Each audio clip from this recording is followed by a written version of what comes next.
And then our final speaker before we move into questions is Dr. Warren Larkin. He's a consultant clinical psychologist and clinical lead for the Department of Health's Adverse Childhood Experiences programme. He has a long-standing interest in the relationships between childhood adversity and outcomes later in life. Extensively published on the topic of trauma and psychosis, Warren developed the REACH programme as a way of assisting practitioners and organisations to become more trauma-informed. So I don't know Warren at all, actually, other than meeting him this morning. So I don't have any funny stories about him either. But they can rest assured, Stephen and Warren, that I'll be working on them for next time. So without further ado, welcome to Warren. Thank you. Hello, everyone. Coincidentally, I am quite tired as well today. So I came down with my wife last night. And by the time we got to our hotel room, we got into a dreadful argument, which lasted until about 5 in the morning. And then we made up, which was nice. Thank you, Ian. We've been working on that for a while. Yes, well. So, first of all, I want to say thank you to Claire Bethel, because I wouldn't be stood here talking about this if it wasn't for Claire's support. So thank you. So, routine inquiry about adversity in childhood. This is my attempt to address the topic of debate today. It's about operationalising the evidence about the impact of childhood adversity in later life and facilitating practice change. So, for example, just a couple of facts to kind of get us warmed up. There is a causal and proportionate relationship between childhood adversity and outcomes later on in life. I've done something to the slides and I haven't got my slides, but it's fine. I'll work through it. There we are. Yeah, I shouldn't be allowed near technology. So there are 6. So basically, if somebody has 6 ACEs, 6 adverse childhood experiences before the age of 18, they are, on average, most likely going to die 20 years sooner than somebody who has no ACEs. It's not inevitable, but the relative risk increases proportionately. If you've got 6 or more ACEs, you are 35 times more likely to attempt suicide. And that's the latest evidence from the Centre for Disease Control, where Vincent Felitti is collaborating and has now an observational cohort of about 140,000 people. Another startling fact is that if you have 6 or more ACEs, you are 46 times more likely to use intravenous drugs. So these are huge effects, and this obviously offers us the opportunity to target the people that are most vulnerable. For example, children. If children have 4 or more ACEs, they are about 32 times more likely to have learning problems in school and behavioural difficulties. So you can see the opportunities arise. I'm going to get straight to the point. The case for routine inquiry in health and social care for me is very obvious, but the strapline for me is waiting to be told doesn't work. We think as professionals we have this clinical intuition or this professional intuition that we would know when it was right time to ask somebody about their adversity or about abuse. It doesn't work that way. We're not telepathic. We get it wrong, and evidence suggests unless we ask directly, we tend not to get reliable responses. People tend not to disclose voluntarily, and that's a fact. There are various studies that do look at people who have disclosed, and on average they kind of range between 9 and 16 years it takes for people to disclose in services. All the time that they're not talking to us about what happened to them and we're not helping them, the danger is that they're being damaged by the system, they're being labelled in a way that is unhelpful or detrimental, and the treatment they receive might actually be at best useless and at worst actually harmful. Some in my own field, serious mental health problems, in psychosis, some of the medications are incredibly toxic and dangerous. So, we're actually harming people as a consequence of not knowing what the underlying issues are. So, one example of that is John Reid, a colleague in New Zealand, did a study where he decided he would ask the next 100 patients that are admitted to his psychiatric hospital, what happened to them? Have you experienced physical or sexual abuse in your life? When they were asked directly, 82% of people said, yes, that has happened to me. The next 100 people simply observed, and only 8% of those people volunteered that they had experienced physical or sexual abuse. So ultimately, if you ask people, they don't mind telling you. If you don't ask them, they tend not to, for all the reasons that we know. Vincent Fleety has been doing this as part of the Kaiser Health Plan for over 10 years now, and he's got observational data on about 140,000 people, as I said earlier. They get the ACE questionnaire as part of the health assessment. They bring it into the doctor's office and get the opportunity to talk to the physician in the context of their general health about their experience of adversity. And in the following year, they observe reliably a 35% reduction in visits to the doctor's office and an 11% reduction in visits to the emergency room in the cohorts, annual cohorts every year.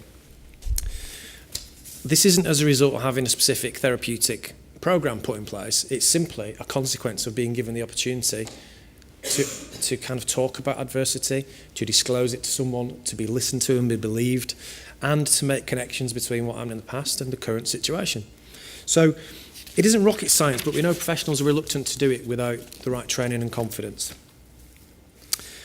I mean, I see it all the time. When someone does disclose, it's like an epiphany. It's kind of, all of a sudden things make sense. All of a sudden people can understand why they're struggling with distress, why they're struggling in the here and now, and why maybe some of the coping strategies or attempts to manage distress are actually becoming detrimental. And that might be drugs or alcohol or dysfunctional social relationships.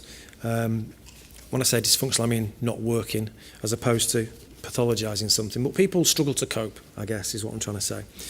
The interesting thing is, though, after a disclosure, people seem highly amenable to help for about a period of 6 to 8 weeks afterwards.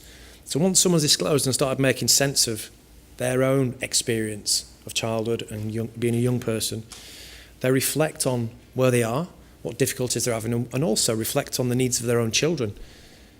And most of the parents we work with, particularly when health visitors talk to them, they're very clear that they don't want that same experience for their children.